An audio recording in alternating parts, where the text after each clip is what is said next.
लोकतंत्र बचाने के लिए, देश बचाने के लिए काला मुंह तो छोटी बात है, लहू बहा करके लाल मुंह भी करने को तैयार है। जो फूल सिंह बरैया जी वहां मुंह काला करने गए थे, वास्तव में जिन्हें मुंह काला करना चाहिए वो मुंह काला करें।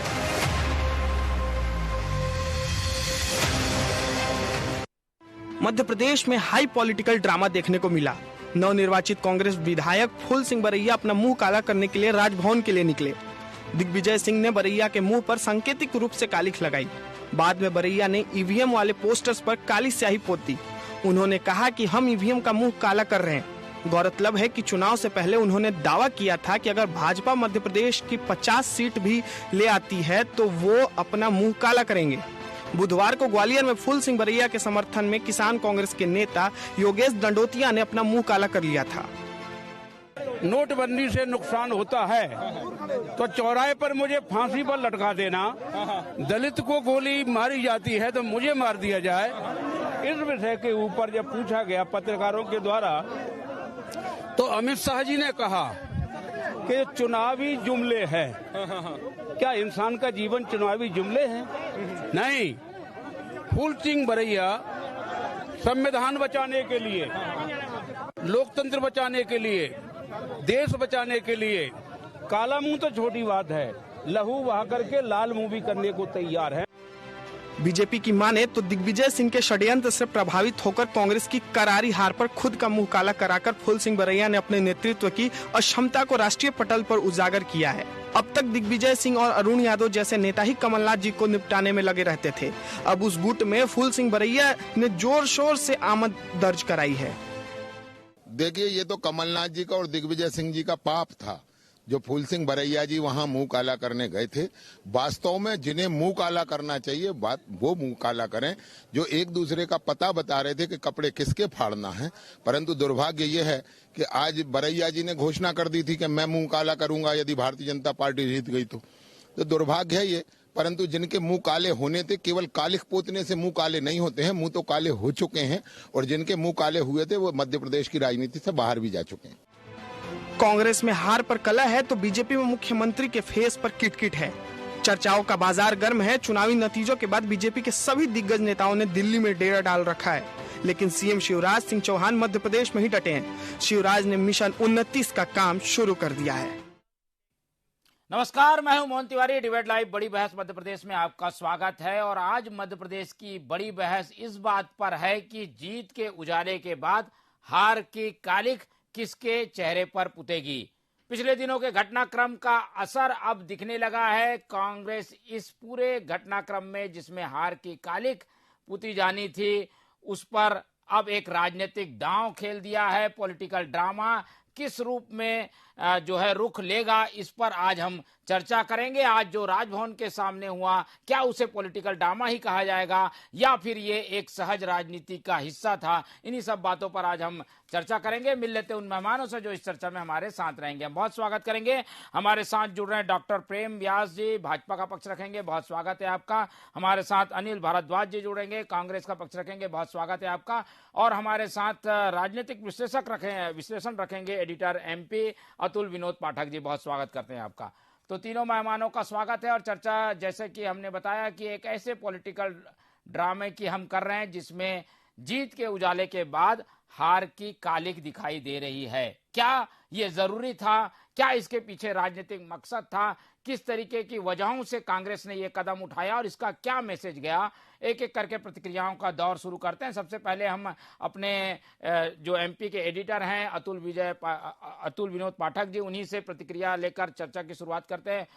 अतुल जी, ये जो आज कदम उठा, हमने राजभवन के सामने पूरा सिनारियो देखा, क्या लगता है इसके पीछे कांग्रेस की क्या मंशा है? क्या मैसेज देने की कोशिश की है कांग्रेस ने?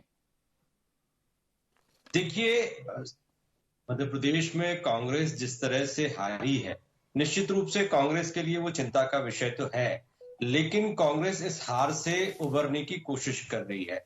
और करारी हार के पीछे के जो कारण है, निश्चित रूप से उसको लेकर आला कमान चिंतित नजर आता है। लेकिन मध्य प्रदेश कांग्रेस कमेटी और मध्य प्रदेश कांग्रेस के जिम्मेदार नेता कहीं ना कहीं अपनी हार का ठीकरा ईवीएम पर फोड़ने की फिराक में है। और आज का जो प्रदर्शन है उससे साफ जाहिर है कि दिग्विजय सिंह जो पूरे चुनाव कैंपेन में टिकट वितरण में एक महत्वपूर्ण भूमिका में नजर आए थे, वो भी इस प्रदर्शन में शामिल थे। फूल सिंह बरैया का कंधा था, अपना चेहरा काला करने के लिए निकले थे, लेकिन इसके पीछे संदेश देने की ये कोशिश की जा रही थी कि ये जो हार है, ये हार ईवीएम के कारण हुई है, ये हार काले धन के कारण हुई है, ये स्वाभाविक हार नहीं है। अनैतिक बीजेपी की जीत को अनैतिक बताया जा रहा था। तो कुल मिलाकर अभी कांग्रेस असमंजस के दौर में है। कहीं ना कहीं कांग्रेस अपने फेस को साफ करने के लिए अपने ऊपर जो दाग उसके ऊपर लगे हैं कि इतने माहौल के बावजूद भी, कड़ी टक्कर की खबरों के बावजूद भी वो मध्य प्रदेश जैसा किला नहीं बचा पाई या नहीं इस पर काबिज हो पाई। तो निश्चित रूप से स्थानीय नेताओं की ये एक कवायद है कि वो कैसे भी करके अपने आप को चार्ज रखें, बीजेपी के सामने दम ठोकने का प्रयास करें और ये मैसेज देने की कोशिश करें कि उनकी हार स्वाभाविक हार नहीं है, वो कहीं ना कहीं मैनिपुलेटेड है। बिल्कुल। तो एक विश्लेषण के जरिए हमने समझने की कोशिश की कि किस तरीके की राजनीति मध्य प्रदेश में इस कालिक को लेकर चल रही है, और जो बातें समझ में आई उसमें ये कि दिग्विजय सिंह ने फूल सिंह बवैया के कंधे पर बंदूक रखकर वो निशाना साधा है जिससे हार की जो स्थितियां हैं वो ईवीएम की ओर घूमती दिखाई दे रही है। ईवीएम में गड़बड़ी हार का कारण, एक तरीके से ईवीएम को जिम्मेदार ठहराने की कोशिश में ये सारा उपक्रम कांग्रेस के द्वारा किया गया। प्रतिक्रियाएं ले लेते हैं। पहले बीजेपी की ओर ये रुख करता हूं, डॉक्टर प्रेम व्यास जी हैं। व्यास जी, आप लोग ने इतनी बड़ी जीत हासिल की, इसके पीछे कई फैक्टर गिनाए, मोदी जी की मेहनत, शिवराज जी का चमत्कार, सब देखा, लेकिन ईवीएम पर अब आकर रुक गई है कांग्रेस। ईवीएम में गड़बड़ी बताकर अपनी हार को कम बताने की कोशिश की जा रही है।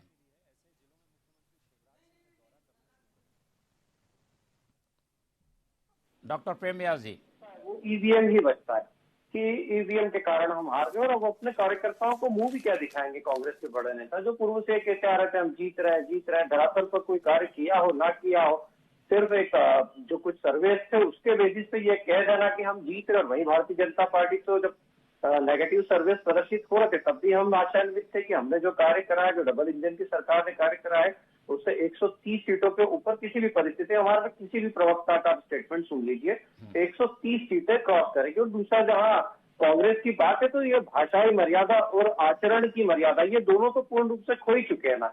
आप देखिए, दिग्विजय सिंह साहब एक प्रचारक की भूमिका में नजर आ रहे थे वहां पर, क्योंकि भाषाई मर्यादा के प्रचार और प्राध्यापक होने का जो गौरव प्राप्त है वो तो दिग्विजय सिंह साहब को प्राप्त है।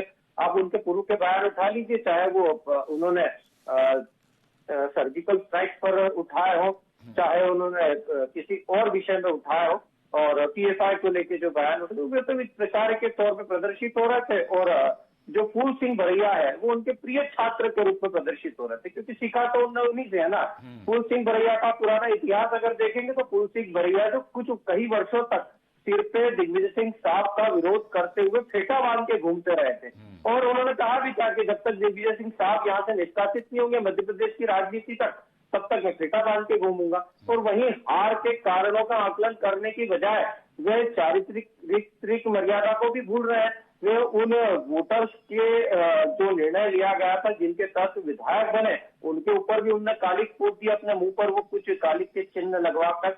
तो ये कांग्रेस की मर्यादापूर्ण आचरण पूरा प्रदेश और देश देख रहा है। पूर्व में इसका जवाब दे चुके थे। आप देखिए 2018 के बाद में जब चुनाव हुए, मध्य प्रदेश में 28 सीटें प्राप्त करी, राजस्थान में 25 में 24 सीटें प्राप्त करी, छत्तीसगढ़ में 11 में से लगभग 9 सीटें प्राप्त करी, और आगे आने वाले चुनाव में ये उसकी पटकथा लिखी जा रही है। और अगर मोहन जी एक छोटा सा जवाब ईवीएम पे देना चाहूंगा, ईवीएम को लेकर जो इन्होंने कटाक्ष करा, बताइए ना, डीपीसीसी दिल्ली की जो कांग्रेस कमेटी की इकाई है उसके अनिल कुमार साहब ने हाईकोर्ट में ईवीएम के खिलाफ जो याचिका दायर करी थी, हाईकोर्ट ने उस याचिका का निराकरण करते हुए एसएलसी प्रक्रिया की बात करी थी कि अगर आपको संशय है तो एसएलसी प्रक्रिया होगी, उसमें आप सिद्ध कर दीजिए। जब एसएलसी प्रक्रिया की बात होती है तो कांग्रेस, जो अनिल कुमार साहब और कांग्रेस का ट्रेंड होता है कि हम उस प्रक्रिया में भाग नहीं लेंगे। वहीं कई सारे राजनीतिक दलों ने भाग लिया, उस प्रक्रिया को देखा है, और जब ये सुप्रीम कोर्ट गए तो सुप्रीम कोर्ट ने उसी आदेश को मानते हुए कांग्रेस को फटकार तक लगाई थी। जब एसएलसी प्रक्रिया हुई थी तब तो आप आरोप प्रत्यारोप क्यों नहीं लगा रहे थे? ठीक है, तब उस प्रक्रिया में बीजेपी सिरे से खारिज करती है, लेकिन ये जो कदम आज उठाया गया, क्या ये पॉलिटिकल ड्रामा था? क्या अपनी हार को कम बताने की कोशिश थी? अनिल जी, आपकी ओर रुख करते हैं। अनिल जी, आज का ये जो कदम है इसे किस रूप में हम देखें? कांग्रेस क्या मैसेज देना चाहती है? हार तो हुई है, इसे स्वीकार करना चाहिए। आप लोग ईवीएम की ओर इशारा करने के लिए ये सारे पॉलिटिकल ड्रामा कर रहे हैं, ऐसी बातें आ रही हैं। अनिल जी तिवारी जी, मैं आपको बताना चाहूंगा कि आज का जो ड्रामा, आप पॉलिटिकल ड्रामा जो भी लोग बताना चाहते हैं, ये पॉलिटिकल ड्रामा नहीं है। ये इस बात को सिद्ध करता है हमारे फूल सिंह बरैया जी ने जो आज जो कदम उठाया, जो उन्होंने हिम्मत जुटाई कि हमने जो कहा था उस वादे को पूरा करने का काम किया। मैं सैल्यूट करता हूं। एक दलित नेता ऐसा होता होगा, उसके बावजूद भी उसने इस कदम को उठाया और छाती ठोक के कहा कि मैंने जो वादा किया उसको पूरा करूंगा। लेकिन यह भी एक शर्म की बात थी कि जब चुनाव में, कांग्रेस चुनाव में पराजय हुई तो भाजपा के कार्यकर्ता उनको फोन लगाकर पूछ रहे थे कि वो डेट बताइए कि आप किस दिन अपना मुंह काला करेंगे, आपने वादा किया था किस दिन मुंह काला करेंगे। तो फूल सिंह बरैया ने छाती ठोक के कहा कि हम 7 तारीख को राजभवन के सामने अपना वादा पूरा करने का काम करेंगे। लेकिन मुझे ये भी शर्म आई कि भारतीय जनता पार्टी की सरकार होते हुए भी एक दलित नेता अपना वादा पूरा करने के लिए, काला मुंह करने के लिए उसने घोषणा की, लेकिन कोई भाजपा का नेता या मुख्यमंत्री वहां नहीं आया, उसको रोकने का काम नहीं किया। उसको रोकना चाहिए था। वो कहते हैं अपमान की जरूरत नहीं है आपको, जो हो गया वो हो गया, आपको रोकना चाहिए था कि आप वादा पूरा करने के लिए आए। लेकिन आप मेरे भाई ओम व्यास जी कह रहे थे, तो मैं उनको भी एक जवाब देना चाहता हूँ। कायदे से तो मुंह काला फूल सिंह बरैया को नहीं करना चाहिए, उन्होंने अपना वादा निभाया।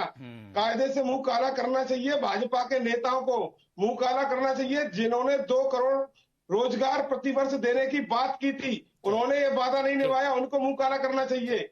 सुन लीजिए, जिन्होंने महंगाई कम करने की बात की थी, उनको मुंह काला करना चाहिए। आएंगे, लेकिन जो आपका जो सीधा सवाल है वो मैं प्रेम जी से पूछ लेता हूँ। प्रेम व्यास जी, नैतिकता भी ये कहती है, राजनीतिक सुचिता भी ये कहती है कि अगर ऐसी चीजें हो रही है, आप प्रतिद्वंदी को इस तरीके से एक तरीके अपमानित करने वाले कदम क्यों उठाना चाहते हैं? ऐसे में बीजेपी की ओर से ऐसा बयान क्यों नहीं आया कि फूल सिंह जी आप हार जरूर गए हैं, अब मत इस तरीके का कदम उठाइए? रोकने की कोशिश क्यों नहीं की गई? नैतिकता का तकाजा तो यही कहता है कि रोकना चाहिए था। देखिए, नैतिकता का तकाजा तो मोहन जी ये भी कहता है कि मुरली मोरवाल के समर्थकों ने जब पेट्रोल डाला था तो उनको बचाना चाहिए था, दिग्विजय सिंह साहब को बाहर आना था, कमलनाथ जी को आना था, सबको आना था। उसके बाद में विनोद रघुवंशी ने जब इसी नैतिकता का पाठ पढ़ाया था तो दिग्विजय सिंह साहब और कमलनाथ जी सिर टबल कर रहे थे, कपड़े फाड़ो राजनीति कर रहे थे। जब राम मंदिर के लिए बार बार कांग्रेस के लोगों द्वारा कटाक्ष किया जाता तब इनका सिर शर्म से नहीं झुकता था।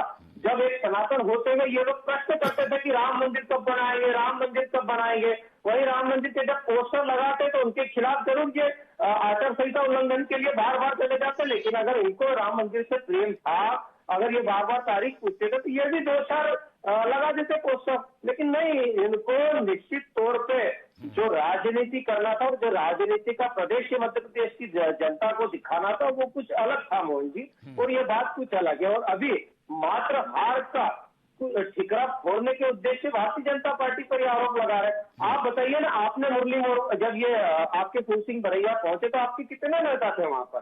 कमलनाथ जी वहां मौजूद थे, अजय सिंह जी वहां मौजूद थे, जीतू पटवारी वहां मौजूद थे। कांग्रेस पार्टी के कितने नेताओं ने प्रयास करा उनको मनाने का, जब आप भारतीय जनता पार्टी पर कटाक्ष कर रहे हैं? और क्या भारतीय जनता पार्टी द्वारा प्रायोजित थे उनके बयान या कांग्रेस द्वारा प्रायोजित? मैं आपके सवाल में आऊंगा। पहले अतुल जी से एक टिप्पणी इस पूरे मामले में ले लेते हैं। अतुल जी, क्या हम ये बार बार देखते हैं कि हार के बाद पार्टियां घर बैठ जाती है, कार्यकर्ता घर बैठ जाते हैं, लेकिन आज जो हमें राजभवन के बाहर देखने को मिला, बड़ी संख्या में कार्यकर्ता निकले, ये एक जोश भरने की कोशिश थी और हार के सदमे से उबारने के लिए क्या ये कांग्रेस ने कदम उठाया होगा? इससे कितना सहमत हैं आप? देखिए, पूरी कांग्रेस तो इसमें शामिल नहीं थी, लेकिन निश्चित रूप से फूल सिंह बरैया ने कांग्रेस में जोश भरने की कोशिश की है। फूल सिंह बरैया निश्चित रूप से विवादों में रहे हैं, लेकिन ऐसा लगता है कि सदन में फूल सिंह बरैया की उपस्थिति के चलते कांग्रेस अच्छा प्रदर्शन कर पाएगी और संसद में एक रोचक माहौल देखने को मिलेगा, ऐसा उम्मीद तो हम कर ही सकते हैं। लेकिन ये बात जरूर है कि कोई भी पार्टी जब इतनी बड़ी हार का शिकार होती है और वो पार्टी जिसको उम्मीद हो कि वो जीत रही है, निश्चित रूप से एक बड़ा सदमा होता है। लेकिन ऐसे वक्त में कांग्रेस ने 1-2 दिन में ही सड़क पर उतरकर प्रदर्शन करने की जहमत उठाई, ऐसी हिम्मत की और जो कहा वो करने की कोशिश की। निश्चित रूप से ये लोकतंत्र के लिए अच्छे संकेत है कि जो पार्टी लगातार विपक्ष में रही और 20 साल बाद भी फिर एक बार विपक्ष में बैठने का मौका मिला, तो उसके नेता अभी जूझने का मादा रखते हैं, लड़ने का मादा रखते हैं और मीडिया का, जनता का, अपने कार्यकर्ताओं का सामना करने का मादा रखते हैं। तो हम तो यही चाहते हैं कि लोकतंत्र में विपक्षी दल मजबूत रहे। हमारी ये हमेशा मंशा रही और हर व्यक्ति की मंशा रहती है। वो कांग्रेस का विरोधी नहीं है, ना बीजेपी का घोर समर्थक है। वो नीतियों की वजह से, राजनीतिक स्थितियों की वजह से किसी एक दल का चुनाव करता है। लेकिन बीजेपी कांग्रेस के बीच में कोई भी समीकरण हो, किसी भी तरह की दुश्मनी हो, राजनीतिक दलों के प्रति जनता का नजरिया कभी भी पूरी तरह से सकारात्मक और पूरी तरह से नकारात्मक नहीं होता। देशकाल परिस्थिति के अनुरूप परिणाम आते हैं। बीजेपी को परिणाम मिले, बीजेपी को जनादेश मिला, निश्चित रूप से बीजेपी बधाई की पात्र है। लेकिन परिणाम के साथ बीजेपी के साथ, बीजेपी की सरकार के साथ लाखों करोड़ों लोगों की अपेक्षाएं भी जुड़ी हुई है। इसका मतलब ये भी नहीं कि बीजेपी ने पूरे काम बिल्कुल सही किए हैं। निश्चित रूप से जनता को 2 में से 1 को चुनना था तो उसने बीजेपी को चुना।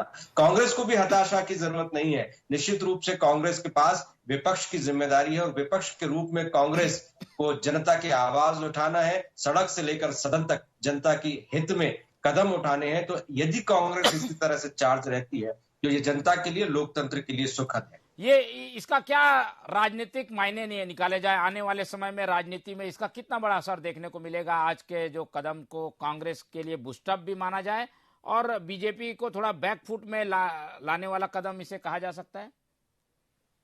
नहीं, देखिए, बीजेपी निश्चित रूप से जीती है। जीत का मतलब ये नहीं है कि बीजेपी जीत के दम से भर जाए। विपक्ष के रूप में कांग्रेस को उसे मान्यता देनी पड़ेगी।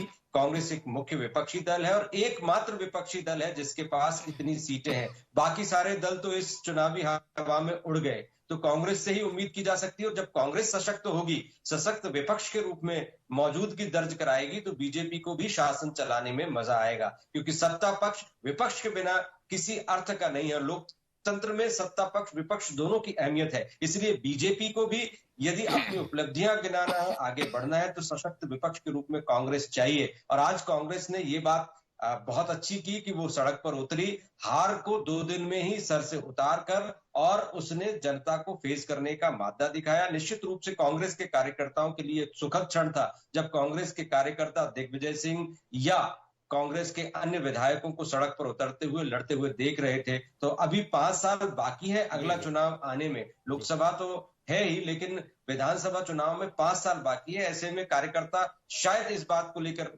निराश हो सकते थे कि कांग्रेस अभी कुछ दिन तक कुछ भी नहीं कर पाएगी, लेकिन दूसरे तीसरे दिन ही कांग्रेस ने सड़क पर उतरने की जहमत उठाई। ये कांग्रेस के कार्यकर्ताओं के लिए भी एक अच्छी बात रही। बिल्कुल। अनिल जी, लोकसभा चुनाव समीप हैं और आप पार्टी शायद आपकी नहीं चाहती कि कार्यकर्ताओं में कोई हतोत्साह जैसी स्थिति बने और इसीलिए इस तरीके के कदम उठाए जा रहे हैं। साथ ही आपने एक तरीके से ये प्रेशर भी बना दिया है कि वादों को कैसे पूरा किया जाता है, हार के बाद भी वादे पूरे करने पड़ते हैं, ये बताया है और वादा पूरा करने के बारीक बीजेपी की है।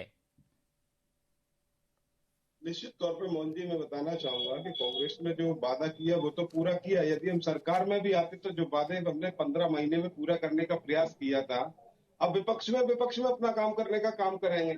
निश्चित तौर पे अगर कोई बच्चा अगर पेपर देता है तो मंथली टेस्ट में यदि पास होता है तो अपन उस पर इतना ध्यान नहीं देते, लेकिन जब मेंस परीक्षा में पास हो जाता है, फेल हो जाता है, तो निश्चित तौर पर उसमें विचार करने का विषय था। तो हम लोग तो शुरू से अपनी बात रख रहे हैं। विपक्ष में हमने लगातार अपने जो मुद्दे थे उठाने का काम किया। आज भी हम पूर्ण रूप से तैयार है, लोकसभा चुनाव की तैयारी कर रहे हैं। लेकिन एक प्रश्न और, ओम व्यास जी, ईवीएम वाली बात आप भी कर रहे हो तो वो भी तो मैं आपको बता दूं कि निश्चित तौर पे लोकतंत्र को, संविधान को बचाने के लिए आज बरैया जी ने मुंह काला किया। उन्होंने खुद कहा कि अगर इसके लिए जान भी देना पड़े ना, रक्त भी बहाना पड़े, तो पीछू नहीं हटेगी कांग्रेस पार्टी। प्रश्न ये है कि ईवीएम पे संदेह आया क्यों? अगर लगातार पूरे देश में बहन मायावती जी ने भी ये मुद्दा उठाया, आम आदमी पार्टी ने भी ये मुद्दा उठाया, कांग्रेस पार्टी भी इस मुद्दे को उठा रही, तो आखिर ये तानाशाही सरकार कम से कम अगर संदेह किसी चीज पर आ रहा है तो एक बार चुनाव बिना ईवीएम के करा क्यों नहीं देती? उसके कई विचार है। आप बताइए कि 199 सीटों पर पोस्टल में कांग्रेस जीती, ठीक है ना। ईडी जो पोस्टल जो कार्ड थे उसमें 199 सीटों पर कांग्रेस ने बढ़त बनाई और ईवीएम में हम चुनाव हार गए, तो निश्चित तौर पे संदेह है। इसके अलावा बताएं, एक बसपा के प्रत्याशी ने, एक भिंड के ही आम आदमी के पार्टी ने कहा कि वो जिस बूथ पे जिसने वोट डाला उसने उस बूथ पे 11 वोट उसके परिवार के सदस्यों ने डाला, और उसके बूथ पे अगर उसका वोट शून्य आ रहा है, अगर उसके बूथ पर उसके वोट 11 की जगह 4 आ रहा है, 2 प्रत्याशियों ने इस बात को संदेह जताया अलग अलग स्थानों पर, अलग अलग विधानसभा में, तो निश्चित तौर पर यह प्रश्न तो बाजिब उठना चाहिए। चलिए प्रेम व्यास जी, राजनीति से अलग इस तरीके के सवाल का सामना कई बार बीजेपी को करना पड़ेगा। बीजेपी क्यों ऐसी चीजों का जवाब देती है? तो चुनाव आयोग से पूछे जाने वाले सवाल है, लेकिन बचाव में बीजेपी आती है हर बार। देखिए, चुनाव आयोग तो सुप्रीम कोर्ट, देश की सर्वोच्च न्यायिक संस्था पर अगर कांग्रेस को विश्वास नहीं है तो मुझे नहीं लगता कि कांग्रेस को किसी और पर भी विश्वास होना चाहिए। देश की सर्वोच्च न्यायिक संस्था ने पूर्ण जांच के पश्चात इनको कांग्रेस को स्टेटमेंट दिया। वहीं चुनाव आयोग ने कहा था कि उससे मशीनों से छेड़छाड़ संभव ही नहीं है। जहां पर मशीनें रखी जाती वहां पर नेट कनेक्शन नहीं होता, और अगर इस तरह की एक भी गड़बड़ कर सकते हैं तो आप पधारिए और गड़बड़ करके बताइए। आप बताइए, एसएससी प्रक्रिया से कांग्रेस ने अपने आप को क्यों दूर रखा? और 2022 में ही जब कांग्रेस ने वहां पर रिट पिटीशन दायर करी थी तभी तो एसएससी प्रक्रिया का अमल आ गया था, तो वो तो चुनाव के पूर्व की बात है। तो क्यों अपने आपको उस समय दूर कर लेते? ईवीएम पर अलग से एक दिन चर्चा कर लेंगे। इस पे आते हैं, आज के कार्यक्रम पे आते हैं। अनिल जी, इससे अलग हटकर सवाल, 2 मिनट का ही समय बचा है। क्या दिग्विजय सिंह अब लीड करने की स्थिति में आ गए, इसीलिए इस तरीके के कार्यक्रमों में वो बढ़ चढ़ कर हिस्सा ले रहे हैं, कार्यकर्ताओं के साथ अपने आप को दिखाने की कोशिश है? दिग्विजय सिंह कमान संभालते हुए, थामते हुए दिखाई दे रहे हैं क्या इस कार्यक्रम के जरिए, ये माने अनिल जी? क्या दिग्विजय सिंह का इस तरीके से सक्रिय होना मध्य प्रदेश की कमान संभालने की दिशा में उठाया गया कदम है?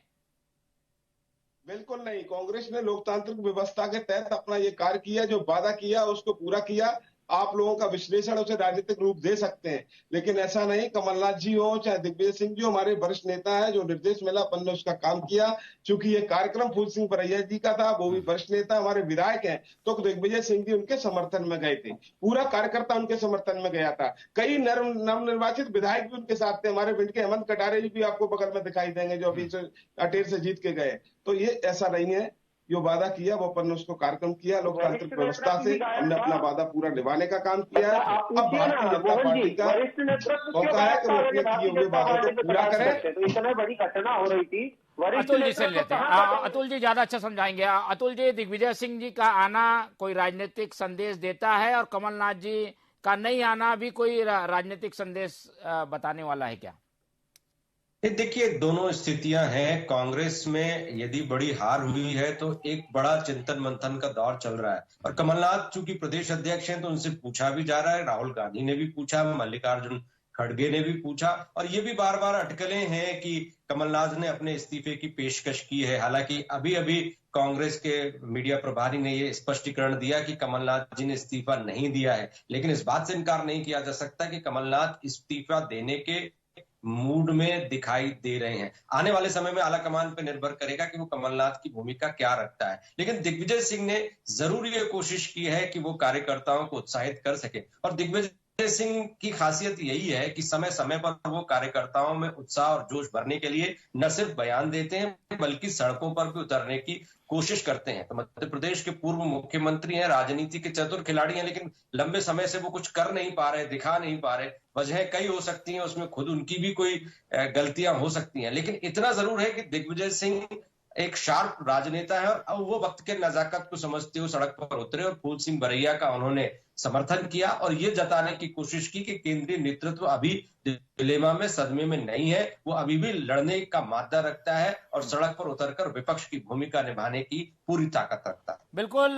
तो हार की जो कालिक है उसके कई तरीके के मायने निकाले जा रहे हैं। कांग्रेस इसे अपने पक्ष में करने की कोशिश कर रही है और बीजेपी इससे आने वाले चुनाव में फायदा लेने के फिराक में नजर आ रही है। फिलहाल समय कम है, इसलिए चर्चा यहीं खत्म करते हैं। डॉक्टर अनिल भारद्वाज जी ने हमें समय दिया, बहुत धन्यवाद। हमारे साथ हमारे न्यूज एडिटर अतुल विनोद पाठक जी जुड़े रहे, उनका बहुत धन्यवाद। और डॉक्टर प्रेम व्यास भाजपा का पक्ष रखने के लिए हमारे साथ थे, बहुत धन्यवाद करते हैं आपका। और बड़ी बहस मध्य प्रदेश में फिलहाल इतना ही। लगातार आप देखते रहिए TV24, बने रहिए हमारे साथ। मुझे दीजिए इजाजत, नमस्कार।